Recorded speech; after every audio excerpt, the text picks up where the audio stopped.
All right, Sunday night here at Jeffersons once again for the JAG Connection Spain Park Football Coaches Show with Coach Tim Vakakis. Going to be an exciting night tonight, Coach. Not only do we have you, we've got a couple of parents of some seniors that are going to get on and talk about the journey over the last 4 years and what kind of how they've seen their kids grow and how they've seen the program grow.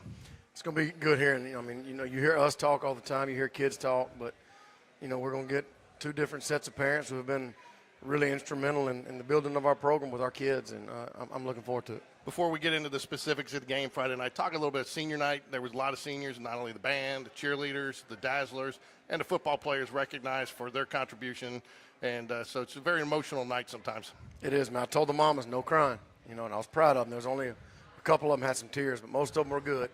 There was a dad or two that got a little emotional, but it's, when you see your kids grow and you see them get better and, you see them individually improve, but then you see them being a part of a bigger group, doing a lot of good things. I mean, it's meaningful, and we're losing a lot of really good families, but they'll always be a part of us, and they're the big reason why we are where we are.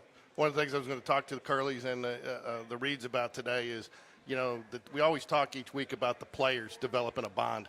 Seems like these families have developed a bond in the stands, coordinating team dinners, all the stuff that they've got to do that goes in behind the scenes. A lot of these parents have become good friends through football as well. Well, you think about it, like a lot of these kids have been playing together for a long time. So, the same parents have been sitting in the bleachers probably in the same spot for many years. So that's, that they're going to miss that. But they also, it's memories they've built together with all the different families of our guys that have watched them play this game a long time together. So it's definitely emotional. It's definitely, that they're making memories along the way. But our job is to make sure that their time with us is the best we can possibly make it. So you played Gardendale on Friday night for senior night, come away with the 45-17 victory. Gardendale didn't look like a 1-8 team to start, did they?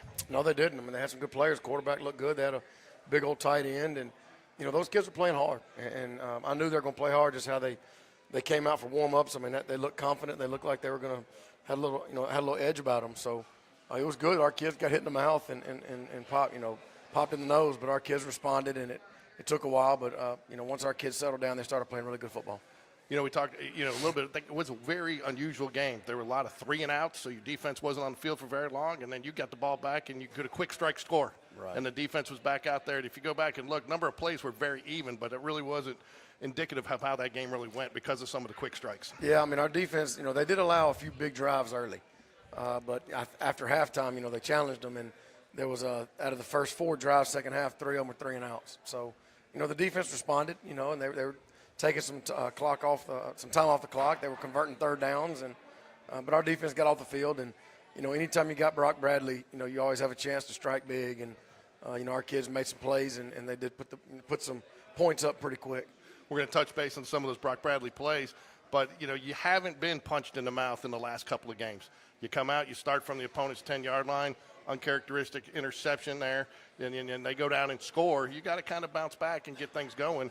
Was that good for your team to have that happen that early in that game? Oh, yeah. I told them that yesterday or Friday when we met. You look at how that game started. The opening kickoff, we returned it down inside. We had a really good Jace Mims picks it up and has a really big return. And then we throw an interception inside the red zone, and they go on an 80-yard drive. So that change of that 5-minute span, it really changed the momentum from us to them. But we can't let that happen again. We have to be the one that sticks it in the end zone early when you get a chance. But like I said, our guys they responded. Gardendale got after us, but our kids responded and settled in, and nobody panicked. These kids don't panic. They don't flinch. They don't panic, and they just keep swinging and just do what they do. So it was good for our kids to have some adversity early. I know last week we had Brock Bradley on the Jag Connection. You asked him what he wanted to start off with. He said he wanted to go deep. Kind of takes that play out of the playbook when you start from the opponent's 10. It does. It does. But anytime you have Brock, you gotta let him go. And he knows he made a mistake. And he said, Coach, he texted me after the game. He said, Coach, that's gonna bother me. I said, well, get over it because you went on and threw 4 touchdowns afterwards. Like, it's okay, But that just shows how he wants to be great, and that's why he's special. I'm not sure who's bothered more, him about that interception. I talked to Coach Bush over the weekend. He's still steaming over that last touchdown because as he pointed out last week, there are no insignificant touchdowns. No, he's very clear on that.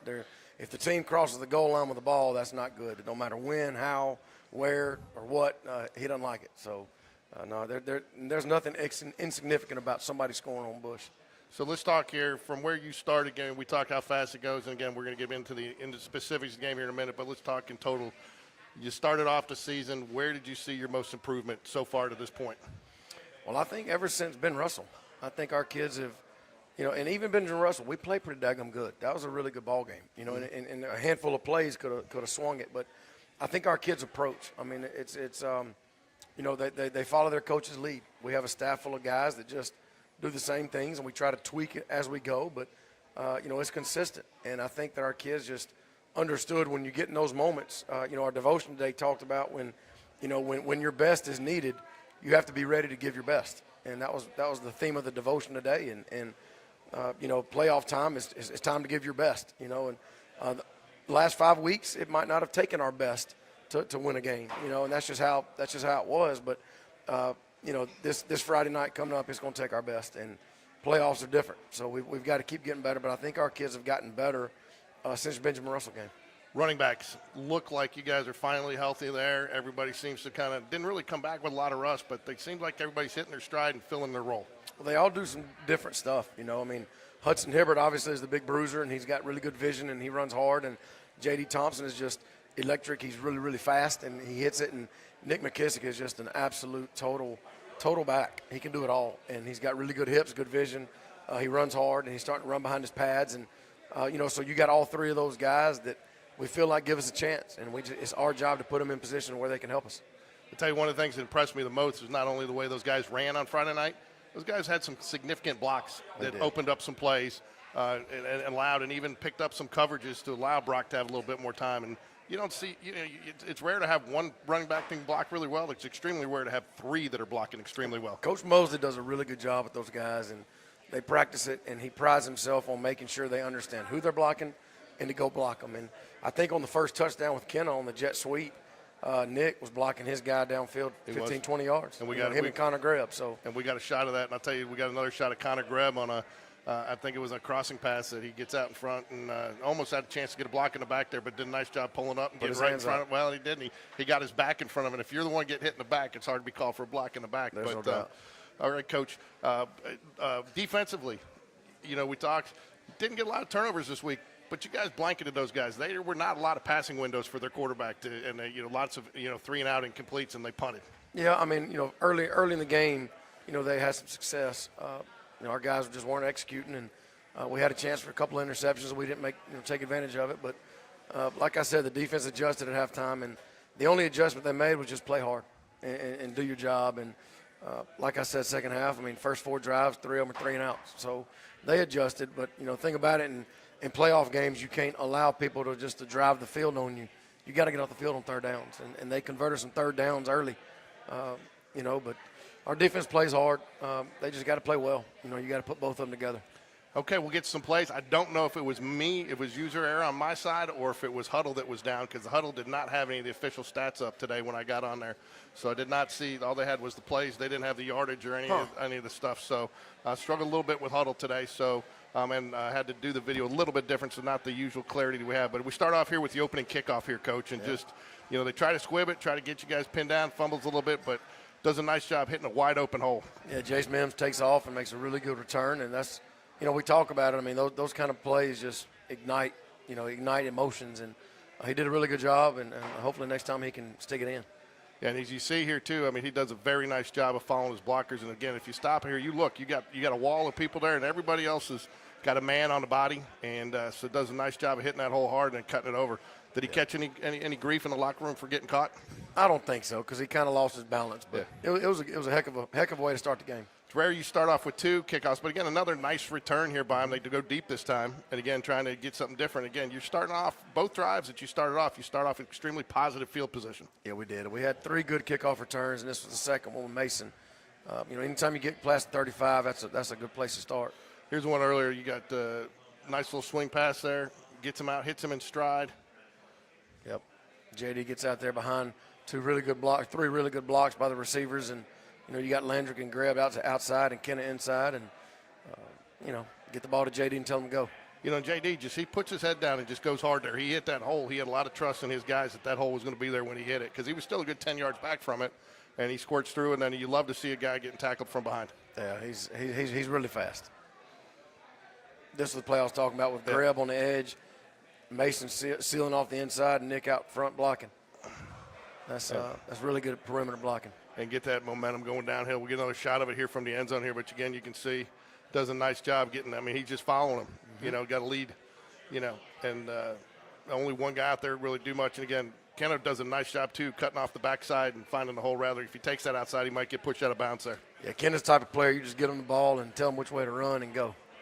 This was kind of the night for Gardendale here. Not much happening. They didn't have a lot of opportunities, and when they did, the host of Jags were surrounding them. Yeah, our defense started playing well. I mean, I think our D-line was kind of guessing early on where the ball's going and how they're being blocked. But they figured it out. That's a really good throw by Brock. Yeah, that's why we highlighted it there because, I mean, there's just not there's not many people that are going to make that throw on the time. With somebody in his face from the left. I mean, how many times have I said this? From the left hash to the outside of the right numbers, from the right hash outside the left number. I mean, I've said it over and over, but that is a big-time throw. And, you know, on top of that, the guy had a chance. I mean, sure if he doesn't have a little bit of speed on there, that's going for 6 the other way. When he threw it, I thought it was about to be a pick six. And, again, the guy makes a play, and he goes for broke, and then, again, you pick up another 15 yards because he turns it upfield. Yep. Get another nice play here with a block. Might have been a hold up there, but didn't get called. Yeah, Barrett, you know, that same play Barrett did early in the year, he didn't do it right. But we came back to him, and he did it right this time. And he's going to be a really good football player, and I'm glad he could find his butt, get in the end zone. I'm glad he could do it. Yeah, and, again, you get the nice block on the outside there, just wide open, and get an offensive lineman downfield. It's just Big Hudson Reed. Yeah, big Hudson Reed down there. Is it the Hog of the Week? Was Hudson Hog of the Week? I don't think so, not this week. Jackson Bryan again. Jackson Bryan. Hey, and let me tell you about that play where Barrett was scored. So Barrett was in the game, and Yeah. Mason McClure was on the sidelines because Barrett was at X. So I heard Mason, once we called that play, Mason was standing next to me, and I heard Mason screaming out to the field to Barrett, "I believe in you, Barrett. I believe in you." And I'm like, well, you know, he heard me call the play, so he knew the ball was going to Barrett. So Mason screaming at him, and that's a position Mason plays as well when he's in the game. But Barrett was in the game. But that just shows how our kids are just pulling for each other, you know. And Mason was screaming before the ball was snapped, "I believe in you." So when he scored, Mason was just running down there congratulating him. So that's little things like that matter. That's awesome. I'll tell you, too. I don't know if you remember, we interviewed his brother, Xavier, right? Or Xander. Xander. And asked Xander what his favorite Spain Park moment was, and he said, "Watching my brother score a touchdown." So, I mean, that's kind of what that whole family's all about. There's no doubt. It's special. That's special. Yeah, Brock did a nice job finding, moving the pocket a little bit and throwing on the run and finding some open guys. And I thought his receivers did a nice job helping him out when that happened. Yeah, that was a good scramble drill by Connor Greb, and you know that's the thing about it. When you have somebody like Brock, when he's scrambling, you got to keep moving because he's going to look for you to find you. And Connor does a good job of drifting, and Brock puts it on him. So, again, you got another one here. I believe he does the same thing. And, again, puts this one on the dime where only his guy can catch it on the run. Probably not exactly how you want to be throwing the ball, but gets it right there. But, I mean, again, when you have Brock and guys like Connor and Kenna and Barrett and Mason, you give them a chance. Again, his first contact there, again, put that play in there. His first contact on that run is 10 yards downfield. It is, and that's Nick, and Nick is very, very, very, very good, and he's just a 10th grader. And, you know, anytime you get Nick in space, you got a chance to have a positive play.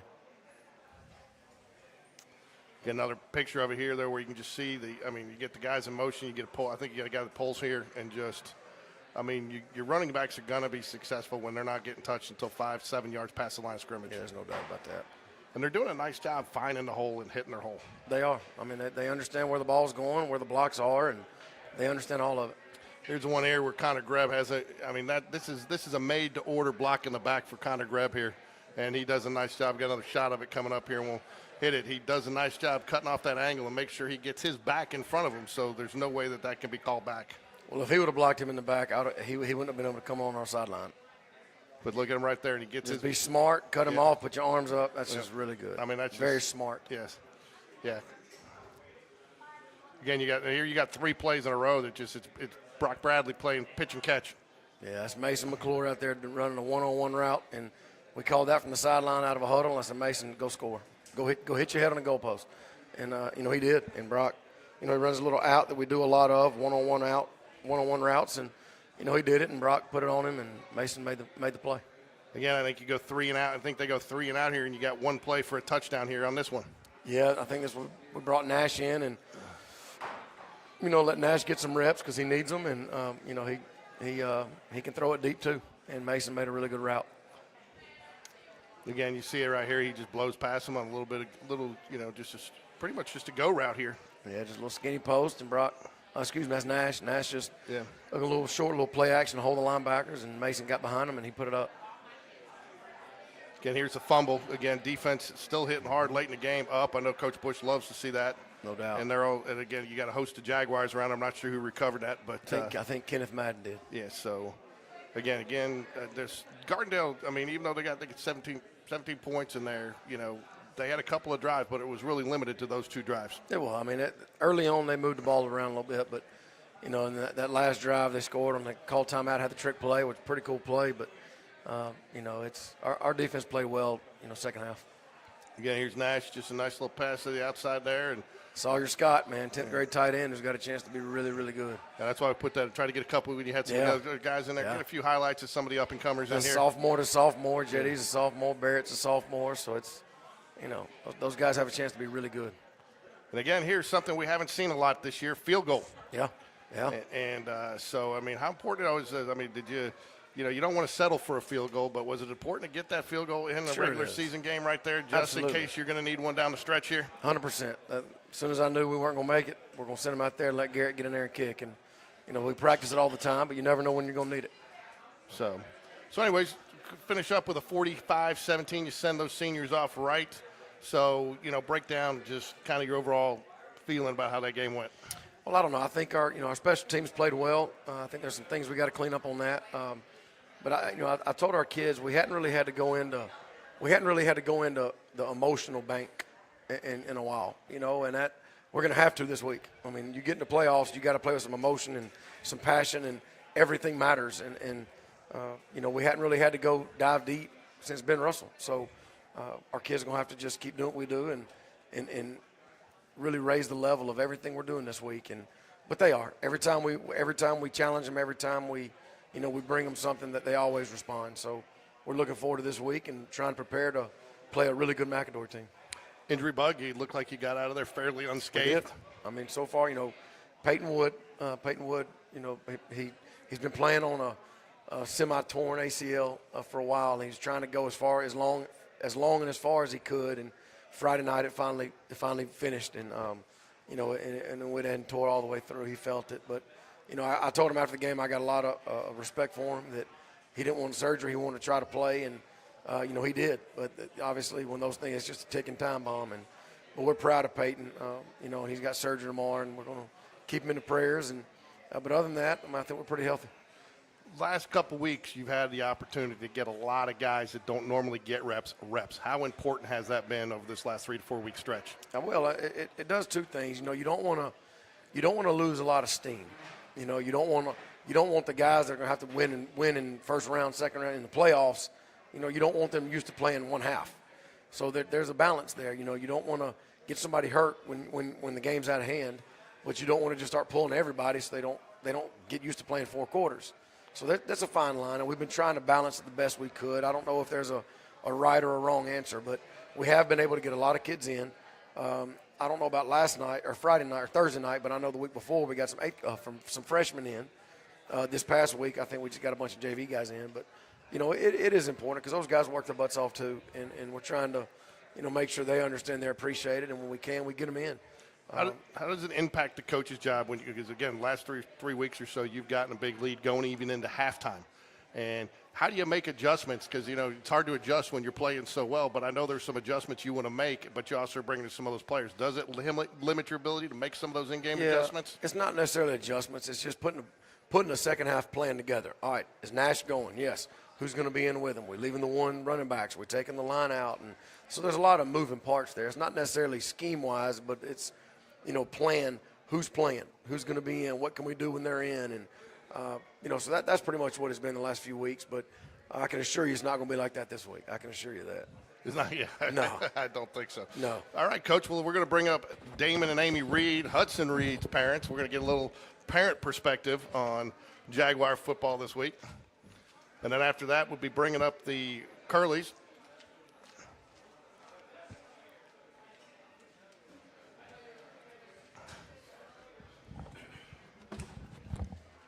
You don't need your glasses. You just got to talk. Okay. All right, awesome. So, and then just let me know if you're too loud. So, Damon, slide in just a little bit. It's your wife. You can sit close to her. Come on. And then put your little microphone down. There you go. First off, got to ask you, Damon, you guys are as Auburn as true and tied and true as they are. You guys happy Yes. with the decision today to let go of Hugh Freeze? Yeah, and I've got Coach V an interview tomorrow. I was going to say. I was going to say, he is the odds-on favorite to on the short list, right? On the short list. So you guys have been around Spain Park. First off, got to ask, and you got two older daughters, Abby, and then you got Ella, who was a standout Spain Park softball player. How are they doing? They're both doing great. I'll turn you down. Sorry, go ahead. You're good. Both our girls are doing great. Abby graduated from SMU in 2024, and she lives in Charlotte. And she's adulting. We're very proud of her. And Ella is a junior at Auburn, majoring in finance and real estate, following her dad's footsteps, just like Abby. She playing any intramural softball? No, she's not playing any intramurals, but she really enjoyed her time at Spain Park, and we are really proud of her for all of her successes. Damon, talk a little bit. You've been around athletics for as long as I've known you. Baseball up at Hoover East, football, youth football. You've been involved. You've volunteered. A lot of hours, a lot of time invested in the program. Talk about how you've seen the program evolve since Hudson started, but even over the last 4 years with Coach V. Well, I would say I remember when Coach V was hired. They were doing kind of meetings in different parts of the city. And I remember coming to Hoover Country Club and kind of talking about his vision for the program, his goals, his mindset. And after listening to him, I was ready to run through a brick wall that afternoon. So I'm like, we have got the right guy to turn this thing around. And, he's old school, hard work, weight room, just old school. And when we brought him on, I'm like, okay, this is the guy to do it. And you could tell, that first season, to me, when you have a program that's been down for so long, you got to teach the kids how to win again. And it's almost that first season you could tell they started believing. And then, the freshman class, the 26 class, we all watched them play in elementary and, middle school, and always knew that group was going to be good, just growing up watching them. And it's been fun to watch them gel. I watch them kind of grow through the system, gel with the current, the upperclassmen at the time, and then obviously now they're the seniors that carrying the load. But it's been fun. So, Amy, got to ask, have you had the opportunity to host a team dinner at your house or take them out? Yes, we've had a couple of team dinners. We don't have them at the house, but we host them normally at River Chase Country Club. They've been really good supporters of the team, and it's super fun. We love the O-line. They're a special group of kids, and it's a lot of fun to support the team in any way we can. So with the O-line, with those guys, and they call themselves the Hogs, they're the big eaters on the team. Do you guys double up and have two pairings? Yeah, absolutely. It's almost like two dinners at once. You got to have two dinners. So yes. you have been a very, very loyal supporter of all of Spain Park athletics. I mean, I've seen you up there more than some teachers, volunteering your time and stuff like that. What do you do next year with your last one graduating? Well, I'm sure Retirement. We'll stay busy. We like to travel. We'll go visit our children because they'll be in different places. So we love athletics. We also are very happy with academics at Spain Park as well. But athletics has been really great at Spain Park through all of the sports that we've been involved in. So we feel really fortunate to have been a part of that and support in any way we can. So I know your son has some opportunities to play at the next level. I'm not going to ask you which one because I know I don't think he's officially announced yet. No. He still has. I'm not even sure he's made his decision. How has that recruiting process been for you guys? It's been an adventure, and we didn't. This is the first time we've gone through it because Ella decided she wasn't going to do college softball. So, you know, it's ebbs and flows, and obviously with the turnover in coaches, and it's like you may feel good about this, and next thing you know, that coach is gone. So I'm like, okay, well, I guess we're starting over and with that. But it's been fun seeing different parts of the country and other colleges and meeting all the coaches to various programs, and you know, he'll figure it out, and we'll see. Yep. We'll support him with whatever he decides. We have faith that he'll end up where he's supposed to be. Amy, so Coach V's second year, I ended up ordering a bunch of peaches at my house, and there was a bunch of kids over, and I went back to get some napkins in the garage, and I came back in, and all the boys were sitting there holding hands, praying, and they said it all came from their devotional. Never had seen anything like that. What's something you've seen that Hudson's gotten from football that you think is going to help him be better in whatever he decides to do in life?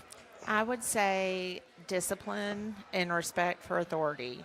I know Hudson respects Coach V immensely, and we don't have to wake him up in the morning to get to practice. He knows his butt better be there or he's going to have consequences. And so as a mom, it just makes me so proud that he's had that influence in his life.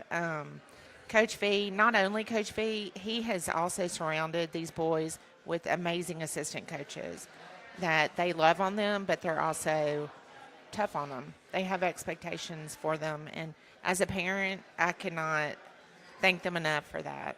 It's just been such a great program to be a part of. So, Damon, I got to ask you, next year Hudson's playing in college, and Auburn's got Auburn-Georgia game. Where are you going to be? Wherever Hudson's playing. Good answer. Good answer. That's what I figured. Maybe we'll be at Auburn with Coach V, and maybe we can get Brock to join them all. We'll just keep this thing rolling next year. Yeah, there you go. There you go. Same question to you, Damon. I mean, you're a big sports guy. I know you believe in the value, and I think we've talked a couple of times at some mixers and stuff that, you know, you can get it. We both believe you can get as much on the field as you can in the classroom. So what is something that you're really excited to see your son taken away that's going to be with him the rest of his life from football? Just the camaraderie of the team. It's been fun just watching him being the mentor. As you know, a couple of years he was the one being mentored, so it's been fun. Well, on a personal note, I want to thank both of you because not only have you been a loyal supporter of Spain Park Athletics, but you've been a loyal supporter of what we're trying to do here with the Jag Connection. You guys were some of the first. You've made, I'd say, probably 90% of them live and in person. Your son has come, and that means a lot to us and a lot to the program to get something like this going because it's continued to grow week in and week out. And it's continued to grow week in and week out, and we want to thank you guys for your efforts to help Spain Park and help it grow. And you are more than welcome to come to any Jag Connection next year. We'll bring you on, and we'll get updates on how Hudson's doing, all right? Absolutely. Fantastic. Thank you very much, guys. We're going to bring up the Curleys now. Great. Thank you.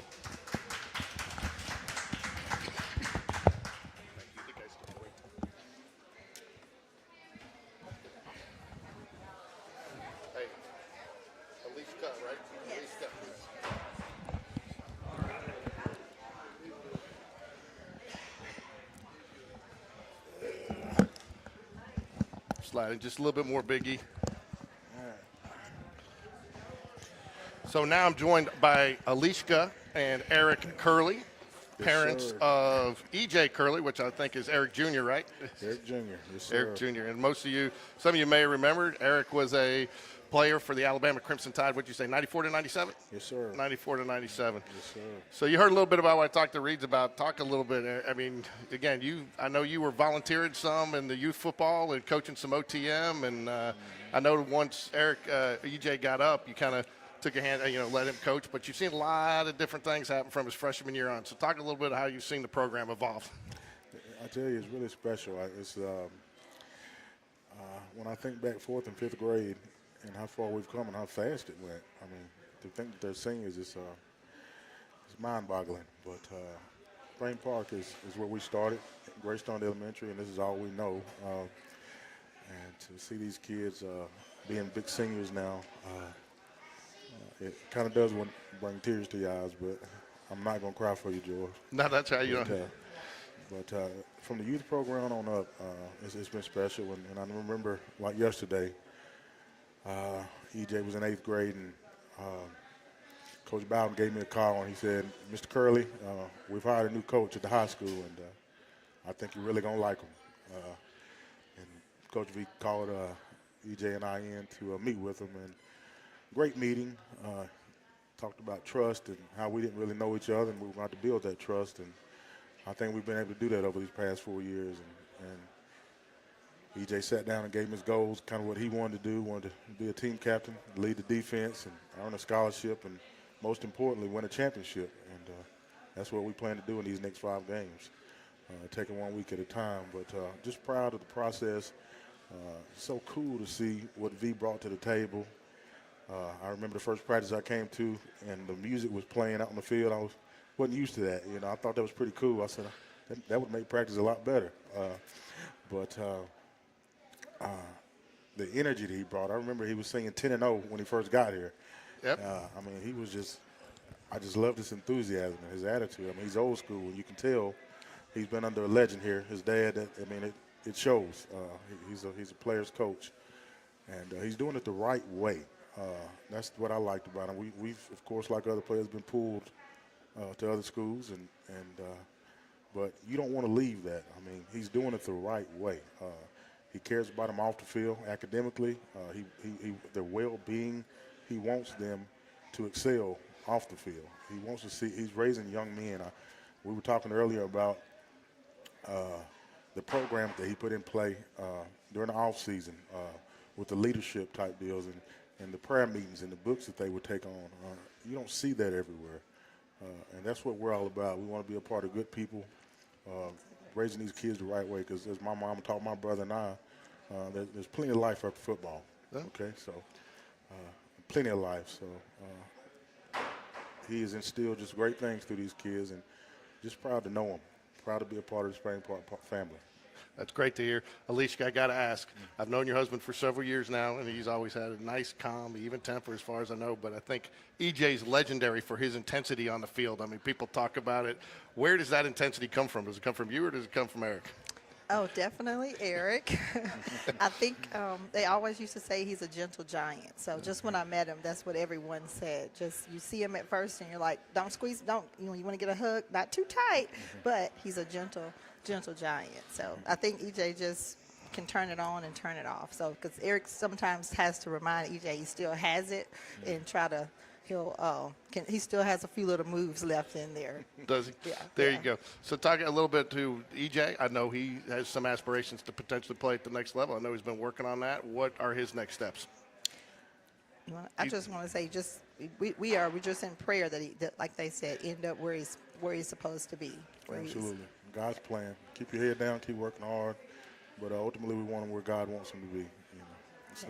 I know you, again, I've seen you. I know you in the stands. I know from talking to your son, you have played it. You have played at the collegiate level. I also know that you've kind of kept your hands off and let his coaches coach him. How hard is that sometimes sitting in the stands, playing at that level, to not want to be coaching from the stands? I know there's a lot of dads that have that trouble, but I know you don't, or you don't seem to. I believe in letting people do their job. V has hired a great staff. That defense is strong. Coach Bush, Kimball, D-Rob, just a solid group, and they care about the kids.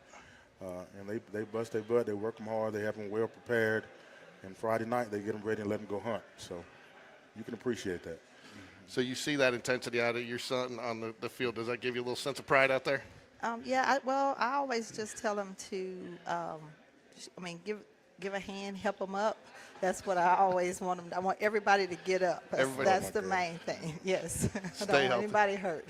Stay healthy. And you guys have an 11-year-old, right? That's Barry. Yes. Sixth grade. She's a volleyball, and so we'll be around another 6 years.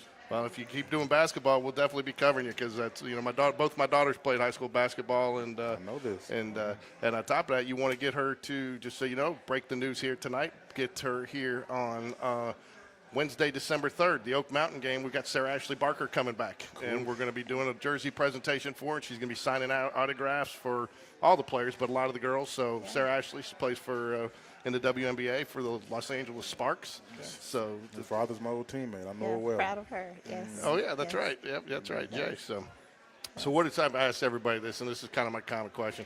What's something you've seen football give your son that you just know that you're happy you think it's going to help make him successful, whatever he decides to do in the next steps? I would say for sure discipline, and then just to know when you face adversity, there's a way you can get through it, and it's not over until it's over, not until the zero's on the clock. So just to be able to work through if we're down, how we're able to come back, and so I think he can apply that to just to life as well. Yeah. Eric, one of the things I know about your son, or have heard being around the program, is first couple of years, he was a very leader by example. You know, he led that defense by example, and people really had a lot of respect for him and listen. He's gotten a little bit more vocal the last couple of years. He's kind of transitioned from not only leading by example to being that vocal leader. What do you think helped him make that transition? Just maturity. He had to learn and grow himself. He's one of the younger ones on the team. Yes, he is. He's 17. He's one of the younger seniors, and he's just had to mature and grow over the years. But I'm glad he's taken on that more vocal role. I remember his freshman year when he got called up to varsity.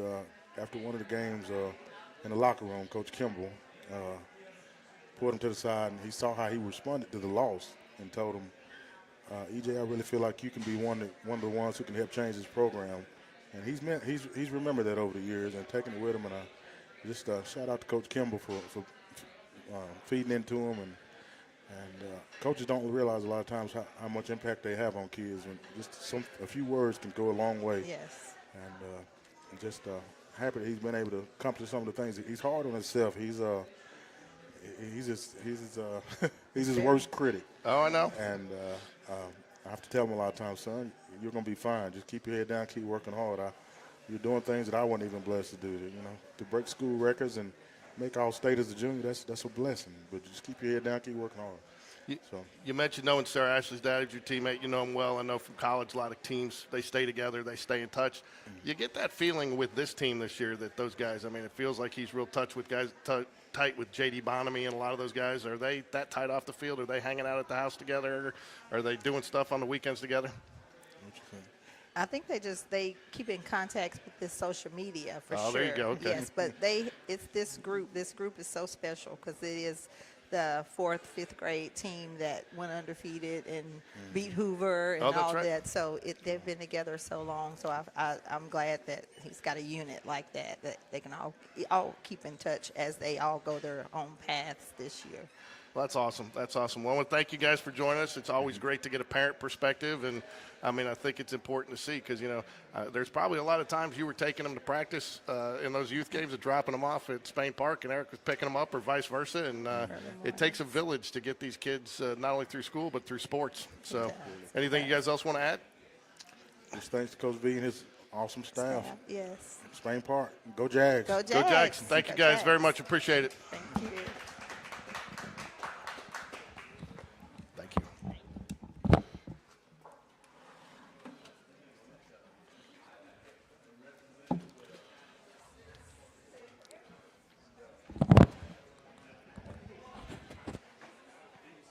Wow. I mean, where do you go from there? Huh? I don't know. I do have to say that I think we're going to send the Curley family a laundry bill. Because every game, if you notice, there was one game I was giving a pregame speech. We're just kind of talking, whatever, and I look back and EJ's over in the corner with a mirror, putting his like he paints his face like a Joker. He has a Joker makeup. So we got Joker like on his jersey. It's just red and white and yellow, and we're sitting there trying to get the guys pumped up, and EJ's over here putting a red dot on his nose. I just act like I didn't see it, like whatever. He's going to play hard, just whatever. But the makeup comes out every week, so we're good. Well, one thing I do know, and I've interviewed some players over the last couple of years, and one of the things that they all tell me, one of the things, I always ask them, what's something that Coach V doesn't like, and everybody, of course, knows hands up. Everybody knows hands up. Coach Bush, it's, we don't take a play off.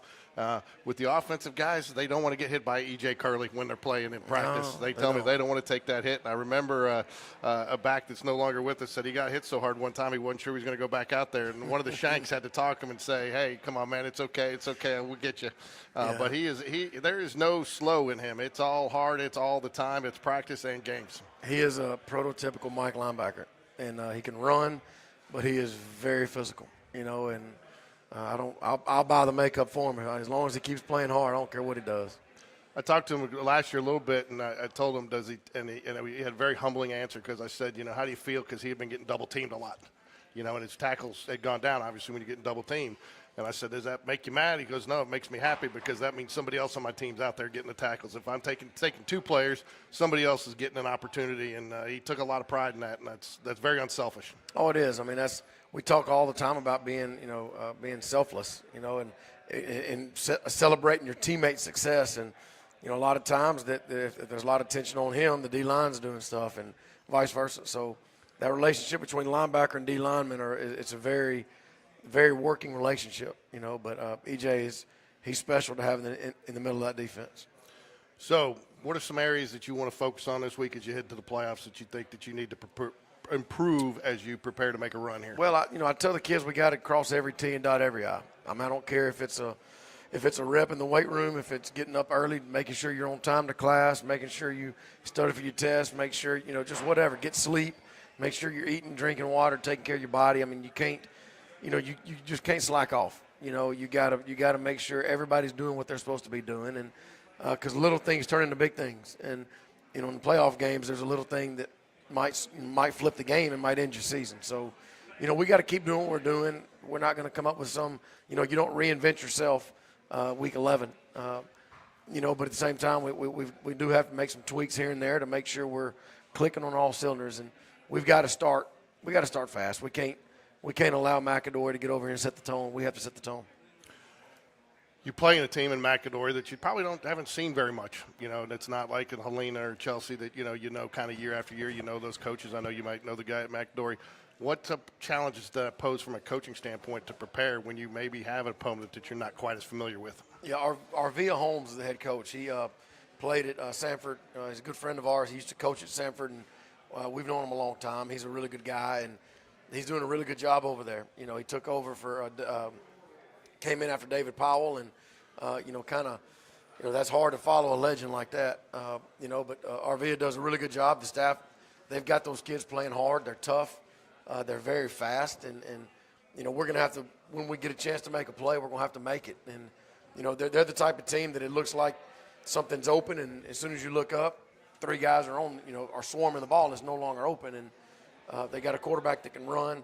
They have a really big offensive line, and they've got a receiver who's very good. So I mean, it's going to be a tall task. It's going to be they kind of remind me of Russell County in terms of just having athletes all over the field. So we're going to have to play really well. Yeah, I mean, and this is a very senior-laden team led by Kewan Johnson, averaging 103 yards rushing per game. But it doesn't fall off after that. Darian Davis, another backup senior running back, averaging 74 yards per game. And then you mentioned Carter Fegan, the junior, averaging 86.3 yards through the receiving yards through the air. And their quarterback's 61% completion rating. So they do like to run it a little bit more, though. They're a little bit heavy. They average about 410 yards of offense a game. 250 of that, roughly 230, is on the ground. So, but they will throw it, and they will catch you sneaking up on them. So what's Coach Bush thinking about this week as he prepares? Well, he don't get much sleep. I can tell you that. But they're going to have a really good plan. I mean, it's a team that can do a little bit of both. They can run and throw it, and teams that can run it when they want to and throw it when they want to are dangerous, not just when they have to. So that's the danger about them. They can run it whenever, out of any set. They can throw it out of any set. So, it's going to be tough. Our defense is going to have to make good tackles. They're going to have to swarm the ball, and when they have a chance to make a play, they have to make it, whether it be a sack, a tackle for loss. We had a chance for about 2 or 3 interceptions the other night. We didn't get it done, and we've got to make those plays in these games. And a lot of times you don't make a play, and that same drive, they end up scoring points. So, we just got to get off the field on third downs and make plays when they're there. Defensively, it looks like their defensive line is pretty much the strength of that defense. It's a strong defense, but they're big on the defensive line. They get a lot of quarterback pressures. They average almost 2 sacks a game. Does having a Brock Bradley with that arm strength, being able to go sideline to sideline, help negate that some? I hope it does, because they've got 2 linebackers, number 3 and number 6, who are really good players.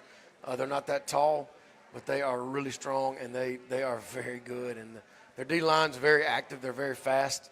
So their box is really good. Their box is going to be about as good as the box we've played since Ben Russell. And, they do a lot of things. They move. They do a lot of pre-snap moving, and they'll blitz. they'll let their D-line kind of go and make plays, and they do. So it's very fast defense, but we're going to have to just be who we are and don't try to overthink it and go play and hopefully execute. We don't have any JV games left, so we've got about 19 freshmen. We don't have any JV games left, so we've got about 19 freshmen practicing up with us. So we throw them out there on scout team, and they're loving it, and they're giving us some little energy because that's a really good group of freshmen. So, nothing changes. We're just kind of rinse and repeat. We're creatures of habit, and we just got to do it better. And I've got to do a better job of getting them ready to where when the first whistle sounds, they're ready to play. Do a better job of getting them ready, and that's what we're going to focus on. Special teams, you mentioned special teams, in close games a lot of times come down to special teams. You haven't had an opportunity to do certain things on special teams a lot, like punting, like the field goals, like you talked about. Is that something that you can rep a little bit more full speed in practice to be prepared in a game situation? Well, we do it every day. We do it every day. We do a situational practice every Thursday. So, we practice the fast field goals, the punts inside, coming out, going in, and we did the punts inside, coming out, going in, and we did a decent job the other night on punting on a short end, trying to pin it deep.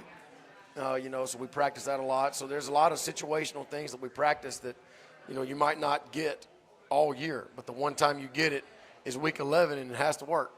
So you never know when it's going to happen, but you keep practicing it so you're ready for when it does. So special teams wise, Garrett Hoffman, Reese Jones, the kicker, and Lutenbacher, the snapper, and Asher McBride, a little sophomore receiver that has really good hands. He's doing the holding, and Zach Van Pelt's doing the punting. So, those guys take their job serious, and it's fun seeing them get out there and do their jobs well. And they were 6 for 6 the other night, extra points. So that's, that matters. That matters a lot. And as we know in big games, 1 point's a big difference. So we're going to keep just loving on those guys and keep holding them to a high standard, and they keep meeting it. First time in probably 4 years here that you've had as much consistency as you've had this year in your offensive line. Do you feel like that gives you an advantage as you go up against this big defensive front? Oh, no doubt. I mean, our offensive line, led by Coach Moore and Coach Clark, I mean, it's about as consistent of a group. A little cultish, a little crazy, a little different, a little there's a lot of adjectives I could use for that group. But I've never seen a group of kids follow offensive line coaches like these guys. And a lot of times offensive line's not fun. A lot of, in high school you don't, you want to play D-line. I want to be a tight end. I want to be a linebacker. But Coach Moore has made it such a group that care about each other. The older kids grade the younger ones. They hold each other accountable. It's really fun to watch them. So it means a lot to them. And so when you get guys like that it means a lot to, you tend to kind of lean on them a lot, unless, like, if that's our strength, let's lean on them, whether it be a overloaded set, run behind them, or drop back and tell them to protect Brock, so it's good to have those guys up front, and, they're going to have to play really well Friday night for us to have success. Talked earlier in the year when you brought in some of the production staff and the blue lights and things like that we wanted to create the best college or high school atmosphere, almost creating a college atmosphere for these players, because some of those kids won't ever get that opportunity in college to do it. Do you feel that you've added that extra home field advantage factor that you kind of wanted to add at the beginning of the year? I think so. I mean, I think when those lights turn out, right before kickoff, and you got blue lights and you got music, and I think it's really cool for our kids. And last week, the senior parents, after senior night, stayed down there with them. So they kind of enjoyed, they got to experience what it's like to be on the field pregame with their guys. And I don't know, I think it's just an experience. It's our job to make sure these kids have the best experience they can possibly have. And I think that goes a long way in terms of getting the younger kids excited and seeing it, and they want to be a part of it one day. And I don't know, we're going to keep trying to make it better. I don't know, I'm a creature of habit, but at the same time, I always want something to get better. I want to find something, an edge here, an edge there, or somewhere you can improve. And I think our game day atmospheres have improved every year with the Jumbotron, now with the lights and the big run-through helmet, the smoke, just all the things that our people are doing. And our production crew, they take it serious. And I don't know, I really enjoy it, and I think the kids do too. So Jaguar 5:30, 5:45? 5:40. 5:40. And, it'll be a little different this week, too, because you won't be having a sunset, daylight savings time. We fell back today. It'll be a cool. It looks like it'll be a cool atmosphere and dark at kickoff. And one last thing I want to touch on before we wrap up tonight, Coach, is something I don't think a lot of people. You talk about being a creature of habit and making some of these decisions, but you also have a leadership council that I'm not sure people that know. You bring in some players, not only your devotional, but you also get input like on the uniform choices from the players and stuff, I'm told. They make all those choices. You know, we give it to the seniors. The captains, and there's four. Let me think. There's four seniors, I think 4 juniors and 4 sophomores on the council, and we give it 5, 5, and 2. Excuse me, but we give it to them. They get to choose what helmet, what jersey, what color pants, what color tape. They choose all that. I can care less, but I just want all of them looking the same. So whatever they decide, that's what we go with. So, these guys make a lot of decisions themselves, and that comes over time. But I think that matters when kids feel like they have a voice. Like one week, the day before the game, they wanted to change it. I said, fine, if that's whatever y'all want to do, however y'all want to wear it, do it. So they have that freedom, and I think that they're blessed. They have 2 sets of helmets, 3 sets of uniforms, a bunch of different combinations, and they're kids. I think kids enjoy that, and I think that matters. So, we actually hadn't. I'm glad you said that. We hadn't even decided what they're going to wear this week. So, I'm going to shoot a text out to the captains as soon as we get done here and let them know. Get them to tell me what we're going to be wearing Friday, because I don't even know. And touch a little bit more. I wanted you to go a little further with that, because it's also my understanding that leadership council helps hold their players themselves accountable. I know a lot of them do it. I know they hold themselves accountable. I've seen them do it when somebody shows up late for weight room. You guys don't even have to get involved. I've always believed, players holding players accountable is a lot more impactful than a coach trying to hold a kid accountable. Oh, a player-led program can reach heights that a coach-led program cannot, and we take it serious in the off season. We have a leadership book study that I lead on Mondays with the captains. We do that every single Monday in the off season. We have a Big Brother program to where the 9th graders that are transitioning into the varsity program, we pair the 9th grader with an older kid, and every Tuesday morning they have to turn in an assignment. It could be, how many brothers and sisters do you have? Just something to where that 9th grader connects with the older kid. If they didn't have that, they probably would never talk. So there's just a lot of things along the way that we try to connect these kids, and just so they know it's more than football, is relationships, and they're real relationships. It's not fake. So in terms of the leadership, we these captains, they run a lot. They do a lot of stuff, and we expect them. And a lot of times if there's something needs to be addressed, I tell them, captains, handle it. I'm not going to tell you how. Just make sure the locker room's clean, or make sure this is done, and most of the time the captains handle it. So it's good that they get those opportunities. But we have to give them those opportunities, but then they have to respond, and they do. So we do our Hoover Toyota Keys to Victory on Friday nights for the pregame, but on Sunday nights we do our 3 points of emphasis for the Jags to be successful. So what are 3 points of focus this week that you're going to hammer home to the team to be successful Friday night? Number one is the little things, man. It's the little things. It's how they practice, how they work out, how they're spotting each other in the weight room, not being late to class. Just so many little things that matter. We've got to cross T's and dot I's this week. I think the second thing is we got to start fast. We can't allow them to set the tone. And then third, just be a heavyweight. Heavyweights, if you're a heavyweight champion, you have a chin. Everybody has their favorite punch, but the champions have chins. And I think what our kids do on a day-to-day, month-to-month, week-to-week, year-to-year basis, it develops that chin. And we're going to need it Friday night, because McAdore's going to swing, and they're going to swing hard, and it's going to hurt. But at the end of a championship bout, the winner of the bout, his face isn't unblemished. His face is beat up too. So we got to expect that, and just make sure our week represents the outcome we want to have on Friday night. All right, Coach, want to thank you. Want to thank the Curleys and the Reeds for joining us tonight. It was great to have you all in here. Want to thank everybody for coming out and supporting Jaguar football on the Jag Connection here at Jeffersons. So good luck Friday night, Coach. Go Jags. Thank you, man. Go Jags.